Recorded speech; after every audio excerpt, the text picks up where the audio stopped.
And we're back. What's up, everybody? Binge of Well Done coming at you live on this beautiful Corona-free day. It's 5:29 in the morning, Friday, June the 19th. How are you doing? You know what? I keep saying it. I love the fact that that Texas is primarily open with this whole Corona crap and everything that's going on. But personally, I still feel like my life is in a holding pattern. Kind of like I was an airplane up in the sky and the pilot, and there's too much traffic below. I feel like I'm being held up from doing a lot of my personal accomplishments. It's just really, really tough for me because I'm very, very productive and proactive. By the way, side note, you may see I'm wearing a gi. I'm on my way to jiu-jitsu 6 in the morning. But whatever, anyway. And the reason I say it is because I have all this new comedy material that I really want to work on, which is my passion. It's my life. It's who I am. But until things start to reopen on the more social side, it's kind of hard to build off of new material. Okay, kind of like the house, like a house. If it was like a foundation of a house, I have this new 10 minutes that I've been working on, and I want to build off of those 10 minutes onto the next 10. But it's kind of hard to do that without actually having a stage and you know I was going out to public places and doing it, and that's great. It's phenomenal. But right now, still because of Corona and now protests and everything else, it's kind of challenging to go up to a random bus stop the way that I was before and just tell jokes for 10 minutes or 11 minutes or 15 or whatever the case was. So, but yeah, what I'm getting at is kind of like as far as a house goes, you wouldn't want to build a second floor to a house without knowing that first floor foundation is solid, concrete, well built, framed, and all that stuff. And I feel like that way as far as comedy goes because part of my daily routine, my schedule was to scout out, find new opportunities, search and destroy, really set myself up for a schedule. But everything out of state and a majority of stuff in state is still very slow to no opening right now on the social aspect of stuff. So how am I supposed to realistically build off of a 10-minute set, work on my next 11 minutes, 11 through 20, without having that 10 vetted? You see what I'm saying? Like, I really want to take it to the improv. I want to take it to higher places. But right now, things are just so slow, and it's just, it sucks. It sucks a lot. But that's also me being selfish, because I know it's a lot worse for a lot of other places. And I really try to keep my ego in check, because I feel like an ego is one of your best friends and worst enemies. Best friends, because an ego is part of what drives you to say that you are better than yourselves, and it gives you that. It's more than just belief, it's fact. For me, it is, at least, that I'm better than somebody, that I'm going to destroy them when I do this, that I'm going to accomplish that. Okay? And part of that drive is what takes you over to that next level and makes that happen. Believing in yourself is part of what makes everything happen. Okay? But that's that ego. Now, there's also egotistical, narrow, just the bad thinking kind of a thing, when you have that thought, but you don't put the training, you don't put the actions into it, or maybe if it's just, if you really believe something, but you don't put the work behind it to have that, like I said, like before, like that solid concrete foundation. Sorry, I just noticed the video's off a little bit. Fix that. But yeah, what I'm saying, it applies to everybody. Ego can be a great thing, it can be an awful thing. You've really got to stay balanced. If you have too much ego and not enough training behind it, you're lacking in training. It's kind of common sense, right? So, I guarantee you, no one that ever went into a championship fight or whatever the case may be, they go in those fights, ideally that is, if it was like a championship boxing match or something, that they're going to win. You get to a certain level by believing in yourself, just like Michael Jordan, like everybody else. I mean, if you want to compare myself to Michael Jordan, that's fine. I get it. Not a problem. I'm joking with you. But anyway, but seriously, but yeah, I got off a little bit on that whole point because I called myself out.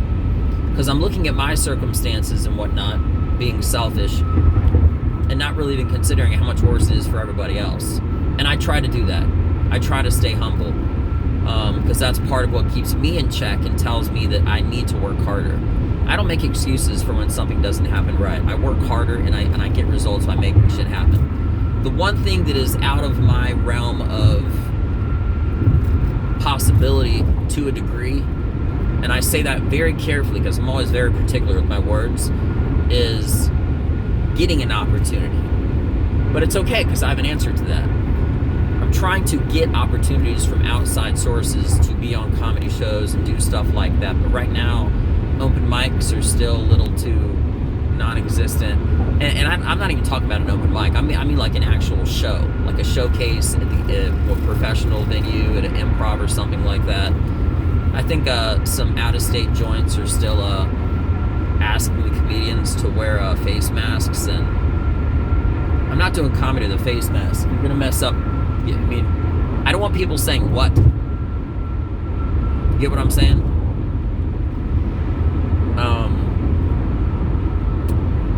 Yeah. And that's not being picky. But if I have a microphone, you got to hear what I'm saying, and it's getting muffled up by a face mask. It's already tough to hear people alone with a face mask. And then you're going to add a microphone. It'll just sound like loud jumble stuff. You know? But when an opportunity isn't given to me, I create opportunities. So I will make a showcase. If I'm not given one, I make one. And that's what I really got to move on to now. But the thing is, with all these existential factors having nothing to do with me, there are always existential. There's always additional outside factors that have nothing to do with you when you're trying to accomplish a goal. That's normal. But these are on top of those. And the fact that I'm trying to work on comedy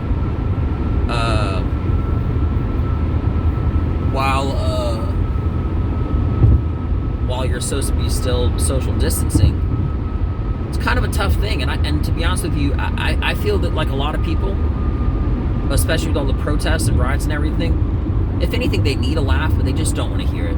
They're just not in the mood. You know, every day when you turn on the damn news, you hear about it being the end of the world tomorrow, and they're fear-mongering. You know, I said it before and I'll say it again. If there's a newspaper, old school, actual physical newspaper, okay, and it's some guy is selling it at some tabloid place in New York, and he's waving a newspaper. If it says great day tomorrow, nobody's going to pay attention to it. Everybody's going to walk by. But if it says the end is near, everyone's buying a copy. And that's exactly what they do with the news nowadays. They fear-monger, and you'll notice when their ratings are up, because every news organization will cut to commercial more times because they get paid more based off of advertisements. So, you know, I spent maybe like 5 minutes or so switching back between like CNN and Fox News, and one was basically saying how literally in the headlines of CNN it made a comment about president, liar, China. So pretty much you just see that, you'd be like, oh, the president is actually he's a liar, and he's doing something. He got China to, you know, he asked China's help for re-election or whatever the case. And then I turn it to Fox, and they're talking about a completely different story. It's so crazy, regardless of what's true and what's not, that no matter what news organization's going on, the top news story has two different completely angles on it. And I don't just mean like two different points of view. I mean like opposing directions. How are you supposed to trust anybody? How are you supposed to trust your country, your news, or even the general discussions that you would have with somebody when you're being told two different things? That's like if two different people told you a story about a horrible event that happened, or an event that happened, and one person said it was an absolutely horrible event, and then somebody else told you, and it was the exact event all over again, but it had a positive spin to it. You're like, okay, so what's going on here? It's so crazy. I'm trying to get everything that I can get done. I'm trying to do the best that I can, and as a comedian and whatnot. The ironic part is a lot of my new material, it has nothing to do with any of this corona stuff or the protests or anything else. And I think I can almost guarantee you that will be the number one thing that most people will try to hone in on. Everyone's going to try to get 60 seconds of justice and talk about Black Lives Matter, or they're going to talk, all of a sudden they're going to act like they're a doctor talking about corona. Look, part of what's going to make my comedy great, and that's not me being egotistical, that's me being honest and realistic, is that it's universal, and it's not going, I'm trying to have what I say be timeless. And what I mean by that is I'm not going to have it necessarily talking about one period, one topic, one era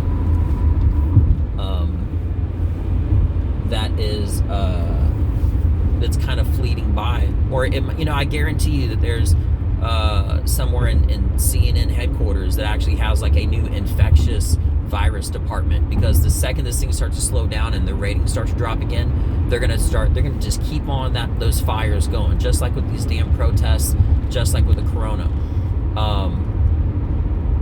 Things are finally starting to reopen. And one more thing is, yesterday on CNN, the headline, it said a coronavirus update. It was an hour segment just having to do about new updates and developments, and it was just all just destruction, terror, all sorts of bad shit. But my stuff isn't going to have anything to do with that. My stuff is basically going to be timeless from now on, because I'm not going to stick to certain references that are captured based off of one period. My new stuff is all universal now. It's smart, it's intelligent, it's thought-provoking, it's intriguing. I drop knowledge, you learn stuff, and it's going to incorporate a way for people to